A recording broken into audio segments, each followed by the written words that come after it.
What's up, guys? Welcome to another video.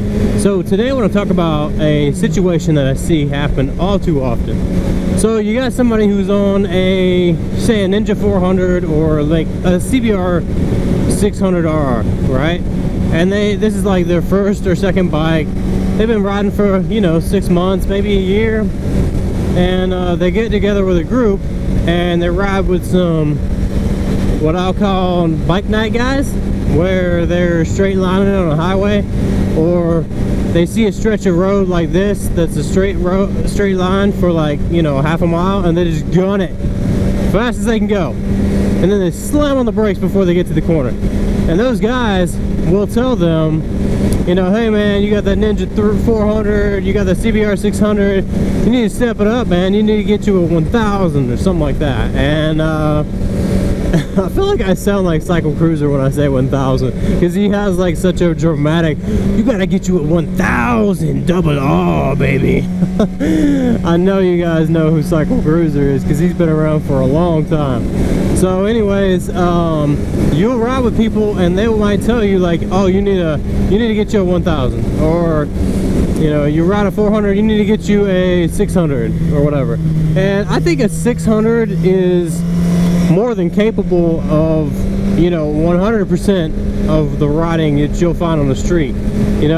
It's one thing if you're a bigger person, if you're like 250, 300 pounds, you might need something like a 1000 just to carry your weight. And I'm not trying to be disrespectful to heavier people, but it's true. You need the power to pull your body. And that's like, I would comfortably say a guy who's pushing 300 plus pounds racing, say on like an R1, racing a girl on like a 750 who weighs 100 pounds, the girl, in my opinion, is gonna win, hands down, every time. Just the power to weight ratio is just totally different. Like when you're pulling 200 plus pounds heavier, you're gonna need a stronger bike, and I see a lot of people who have just bought bikes, or they're just getting into bikes, and they're like, hey man, my buddy says I should get like I should upgrade to a CBR 1000 or an R1 or something like that. And I'm like, I don't know your situation, for one. I don't know what kind of roads you're riding, how fast you're taking these corners. Do you even have corners? Do you live in, Idaho, where there's like straight roads for thousands of miles? I don't know. But Florida's similar to that. I will say, like, there's a lot of straight roads in Florida, but there are some twisty roads if you go out of your way and find them out in the country, in the hills. And you can find some decent corners in Florida if you search for them. I'm pretty sure that's everywhere. Like, it doesn't matter what state you live in, you can find corners. And you can like, alright, so let me just give you a situation. Years ago, I was up at Tail of the Dragon, and I had I believe I was on my Ninja 1000.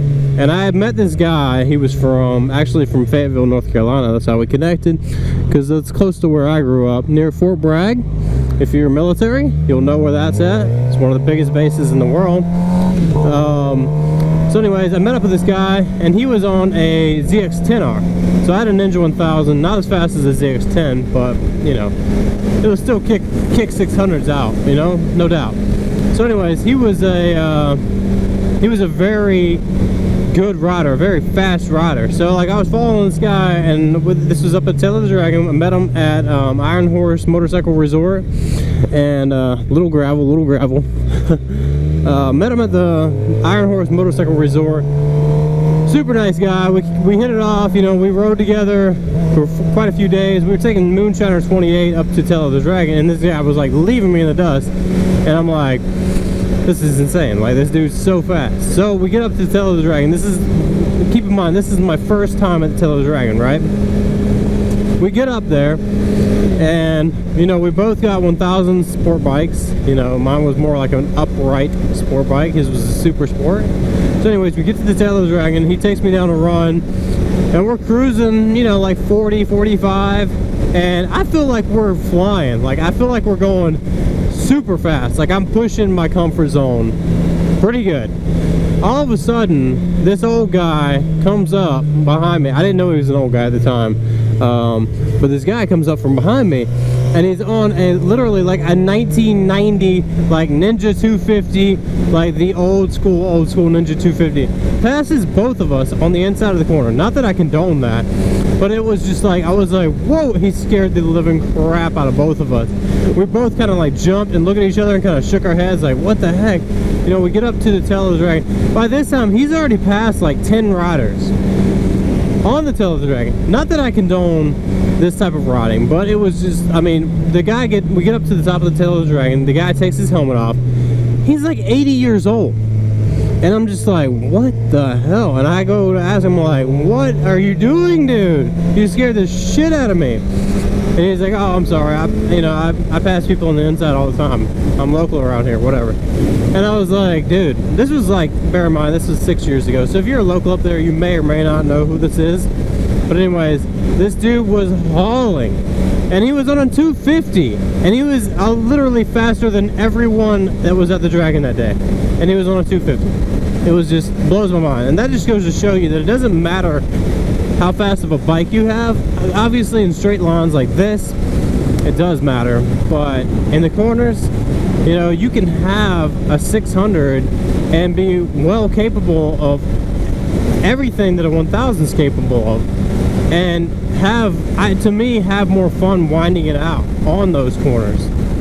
Like, that's why one of the reasons I love the 750 is kind of a balance in between. Like, you get some of the power, some of the torque that you will get from a 1000, and you get a little bit of the horsepower, but you still get the nimble feeling of a 600 and the lightweight feeling of a 600. So it's just one of my, I'm kind of going off topic here, I know, but it's just one of those things. Like, I see it all too often. People get peer pressured into buying a bigger bike when they're not ready.